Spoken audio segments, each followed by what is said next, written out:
Guys, আপনারা দেখতেই পাচ্ছেন এটা হচ্ছে দামোদর নদী এবং আমরা একদম দামোদর নদীর উপর যে ব্রিজ আছে দেখিয়ে দিই আপনাদেরকে ব্রিজটা। এই ব্রিজের উপরে আমরা দাঁড়িয়ে আছি এবং আপনাদেরকে দেখাতে চাইছি এই যে বন্যার ভয়াবহ পরিস্থিতিটা দেখতে পাচ্ছেন। আপনি দেখতে পাচ্ছেন, মানে আপনারা প্রত্যেকে দেখতে পাচ্ছেন এই যে আমাদের পুরসুরা, এই পুরসুরা এটা হচ্ছে বিদ্যাসাগর ভবন, এটা এখন হেভেন ভিউ স্কুল হয়েছে এবং এর চারিপাশে একটা বিশ্বকর্মা পুজো উপলক্ষে একটা মেলার পরিস্থিতি তৈরি করা হয় প্রত্যেক বছরে।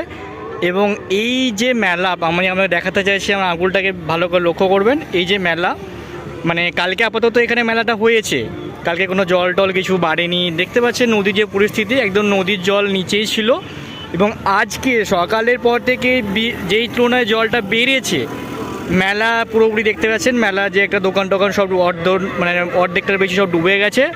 এবং চারিদিকটা আমি আপনাদেরকে আরেকবার দেখিয়ে দিতে চাইছি, ভালো করে দেখবেন। এই যে জলের যে একটা রেস, যেটা আমি বাংলা কথায় বলি রেস বা জলের